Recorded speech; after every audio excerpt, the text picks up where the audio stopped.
Good morning, guys. It's Monday, and looks as if we're gonna get a little bit of rain. I don't know. I want to just go through the first verse of Ephesians chapter 4, verse 1, and I want to read it in the Amplified Version. It says, "So I, the prisoner for the Lord, appeal to you to live a life worthy of the calling to which you have been called. That is, live a life that exhibits godly character, moral courage, personal integrity, and mature behavior. A life that expresses gratitude to God for your salvation." Now, I want to point out that Paul calls himself a prisoner for the Lord. And the thing is, he was actually physically a prisoner at this point in time. He was writing these letters from a place where he was literally locked up. He was under house arrest, but he was allowed to send letters.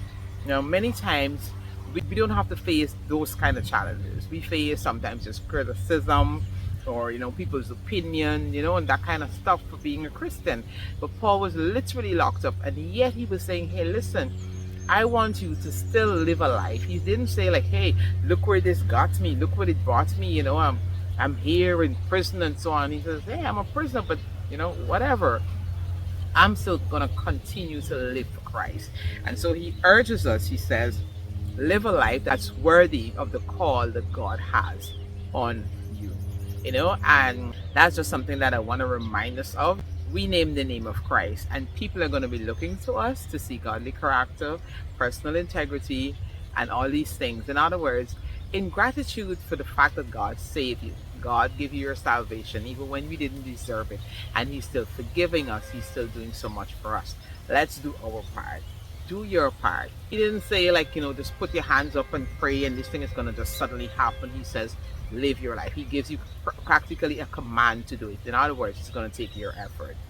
It's going to take you thinking and figuring out and putting it into action, not just deciding like, oh yeah, it's just going to happen just like that. It's something that you got to develop. We have to develop personal integrity.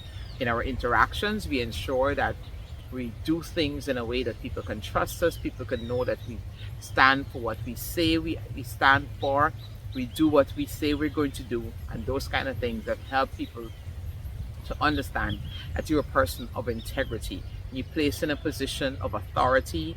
You don't overdo it or make life uncomfortable for others because you're in a position of authority.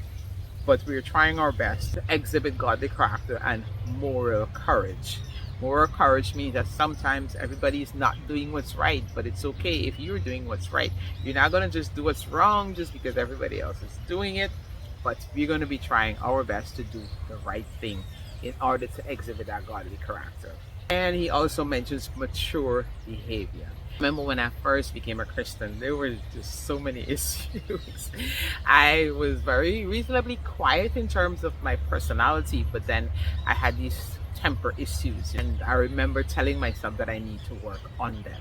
And so I did, and gradually, even to now, like I look at the things that my nephews and nieces didn't get away with, and sometimes now my children get away with because I'm not so prone to reacting to everything that happens. Sometimes I stop and I'm like, or I give you that breathing space.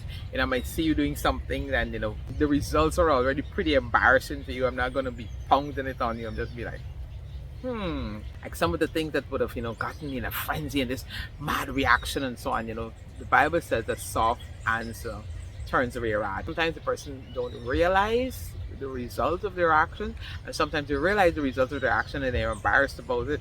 And if you realize they're embarrassed about it already, like that's not the time to be like pounding on it. That's the time to be like, give grace. So next time you're gonna do what's right. There are just so many ways that we can direct people, we can exhibit godly character. When we look at the life of Jesus was so patient with others. He was not condemning. There's so many things about his character. If we put it on life for us with the people around us, becomes so much easier. And then you become that kind of person that people can trust, that people can talk to. And when they can talk to you, then they can share their issues, and then it's easy for you to just lead them to God. All right.